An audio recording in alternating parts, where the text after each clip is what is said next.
Hello, you've caught me thinking about habits. Saying, hello, you've caught me. That's a habit. This, what I'm doing now, a meta-commentary on what I've just said, that's a habit too. I think habits get a bad rep. We sneer about creatures of habit, like it's too boring or predictable. To me, it suggests reliability, someone who's settled into a tried and tested way of life. In video games, habits keep you alive. It's the knowledge to always aim for the head, to accelerate when your exhaust turns black in Crash Team Racing, or to patiently wait for a plodding guard's view cone to swing away. Of course, there are also bad habits, just like, what do you want now? Yes, like talking to imaginary animals for a living on YouTube. Or the way Dave can't go to sleep in RPGs before he's taken off his clothes, in-game and in real life. Or how Rosie refuses to continue after every death in Crash Bandicoot until she's composed a soulful haiku to mark the occasion. Small orange creature tumbles into the abyss. Where's the next checkpoint? But between the good and bad habits lie even stranger routines, the kind of compulsive behaviours that are neither beneficial nor harmful, but have quietly wormed their way into our core gaming beings. You may not even realise you are wasting time on them. So, here are 7 pointless habits no gamer can resist. Our first entry does exactly what it says on the box. Oh wait, you can't read the box because you just destroyed it. Yes, we're talking crate smashing. It's what we do, isn't it? As magpies are drawn to silver, so gamers are drawn to crates. I think I've killed more containers than I have zombies, mutants and Nazis combined. Where does this compulsion come from? When did crates hurt us? Years of psychoanalysis have yet to reveal any answers. Did your father perhaps put you in the box? No. Maybe your mother threw away your favourite box? I don't think so. Have you ever been romantically attracted to a box? Whatever the cause, the effect is dead boxes, and lots of them. Of course, in this, I count any smashable containers, barrels, furniture, the calcified remains of whatever this thing is, anything that drops a glint of desirable loot. After all, it's the pickups that we use to justify the habit. We're not sending these boxes to the great warehouse in the sky for the hell of it, but for the health and ammo hidden within. At least that's what we tell ourselves. But the truth is, even when I've got full supplies, I cannot resist the allure of a crate.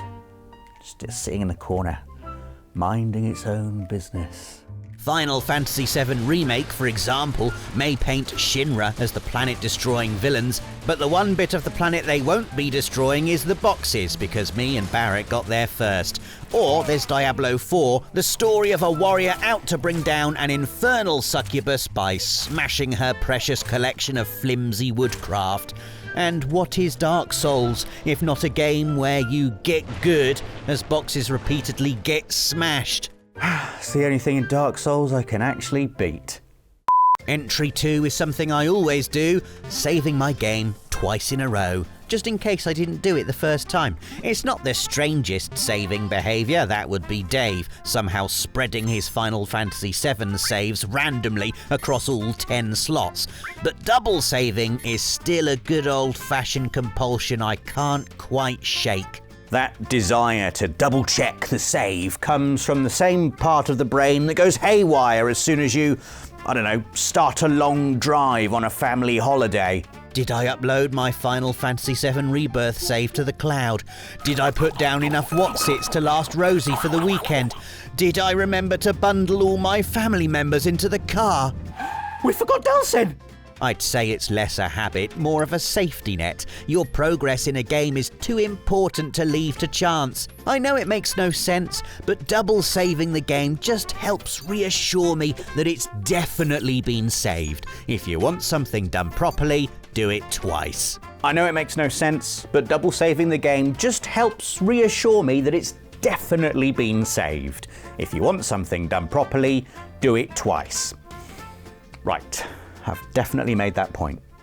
Next up is Rainy Day Syndrome, aka hoarding powerful weapons for a fight that may never come. Best known from the Resident Evil games, this is when you take a dangerous but rare resource, such as a magnum bullet, and instead of popping it somewhere fun, such as a villager's squishy face, you pack it away in a briefcase along with all the bazookas and grenades you could also be using on squishy villager faces. It's like that bit in Mary Poppins where the bank guy tells you to save your pennies and the fun nanny tells you to go and feed the birds. Only here, the birds are crows and you're feeding them flash grenades. I get that it's good to invest in your future, you've got to speculate to accumulate, but as I'm lying petrified in the grass in The Last of Us Part 2, I can't help but speculate that I might also enjoy using incendiary rounds to turn cult members into cult embers, or asking myself why, after nailing all the scrap in Russia to my Metro Exodus sniper rifle, I'm too stingy with sniper rounds to ever touch the trigger. I don't know, maybe something worse than the literal end of the world as we know it might be around the corner. But no, such logic has no place here. I'm forever destined to reach the final boss, blow them away with a delicious hand cannon, and tell myself, I must remember to use that more on the next playthrough. Which I will not. Moving on from powerful weapons you refuse to use, there are then useless items you habitually refuse to throw away. I'm not talking about random junk that you pick up piece by piece until your hero resembles a Katamari at a jumble sale. No, I'm talking about items that seem noteworthy or have too much gravity to pawn for cash. JRPGs often give unique starter weapons at the outset, only for them to be replaced by the first stronger items you discover. It's a weird clash of story significance and statistical sense. Try as I might, I can't get rid of those starter items. What happens if they unlock an amazing story moment later on? Or what if a humble poking implement can be forged into a god-slaying beast? Games enjoy an underdog power arc. Think of how Dark Souls' laughable broken straight sword can be beefed up into the great sword of Artorias. At least that's what I read on a Dark Souls wiki. This is why I find myself 50 hours deep in Octopath Traveler 2, still carrying around Hikari's desert blade from his first army skirmish, and the thief's sword that helps Throne learn her trade. Maybe, just maybe, they'll end up playing into some incredible endgame.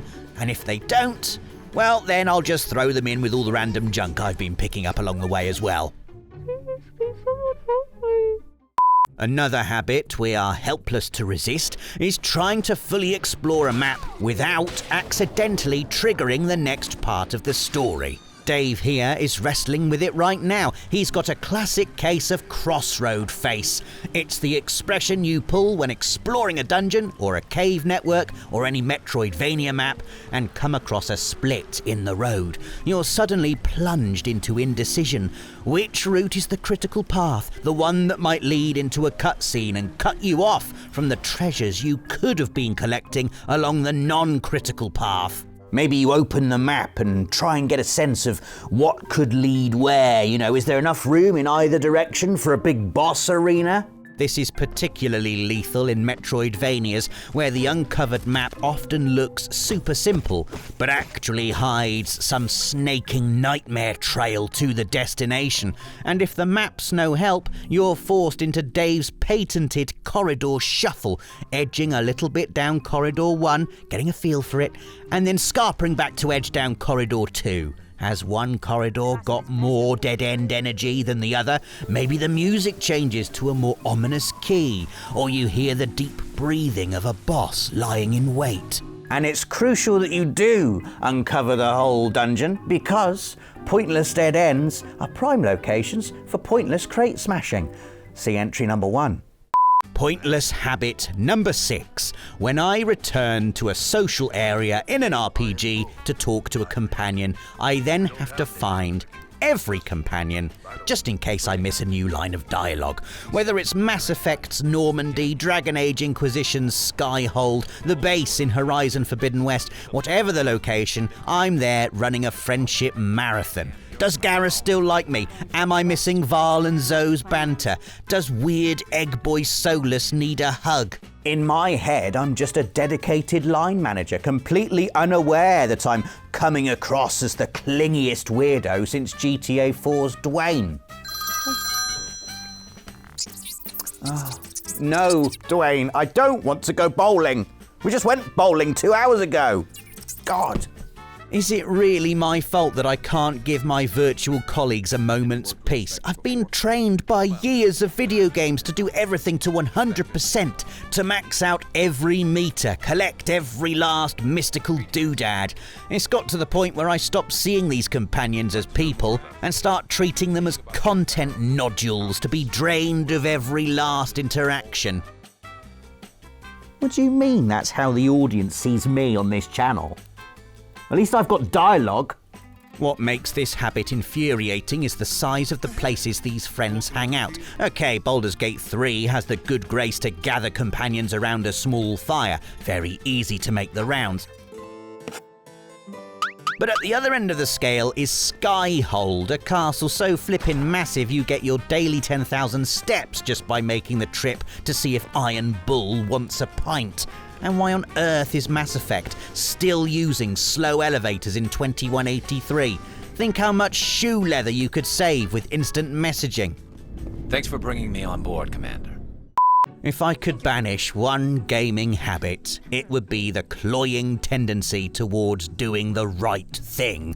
Statistically, gamers lean towards goodness. The makers of Fallout New Vegas and Assassin's Creed Odyssey both previously revealed how only a fraction of players ever dip in morally murky waters. And I get it. If only from a bang for your buck perspective, death and destruction tends to mean removing content from a game. The more you destroy, the less there is to do.